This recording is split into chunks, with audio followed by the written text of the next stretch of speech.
this is a part of the conversation that sometimes we need to begin to revisit our international relationship policies. What exactly are these? Clearly, Nnamdi Kanu is not even in this country right now as a Nigerian. He left the UK with the British passport to Kenya.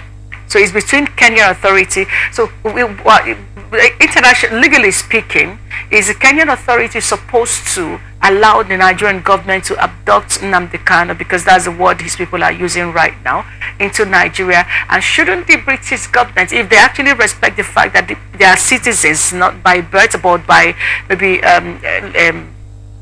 immigration, if you may, it means anything to them, shouldn't the British government have said something about this whole issue long ago?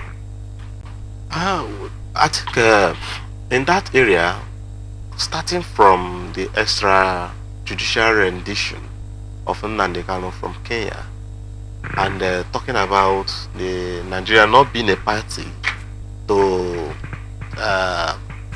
the Nnamdi Kanu coming all the way from British territory to the Kenyan territory, because Nnamdi Kanu possesses a British passport, making him a British citizen, and the call for Rishi Sunak to intervene.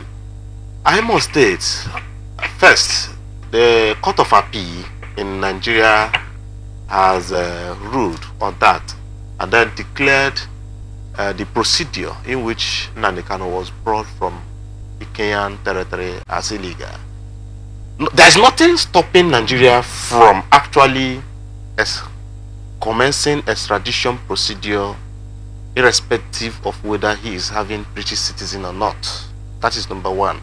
But however, the fact that there is a court order, there is a procedure under the law to follow to carrying about that extradition, particularly if there is such treaty that exists between Nigeria and Kenya, which it does.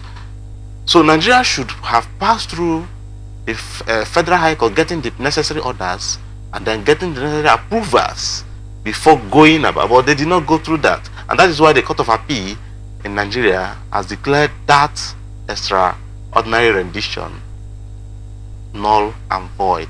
That's bringing Nnamdi Kanu all the way from Kenya down to Nigeria as null and void. No, coming to the instance of the British not saying anything, I must state that the issue of extra rendition is one thing. Another thing is Nigeria being a territory of its own. I am not in any way supporting the Nigerian government, because failure to obey several court orders, which have about 15 of them now, it's clear show of acting within your whims and caprices, going a contravention of the law, which is against the rule of law. So now, does it mean that if you say, does it mean the British government's not saying anything about this because he left British soil with British passport to Kenya? Does it mean that the British passport holds no value? It does. If it does, why have the British government, it's almost 2 years and now, why have the British government maintained absolute silence? You must also, if the British passport means anything to them. But you must also understand that some of these countries act in their own personal interests.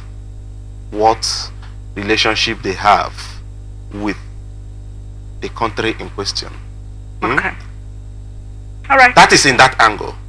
You must understand that Britain is the creator or the father figure of Nigeria when it comes to issues of colonialism. You understand?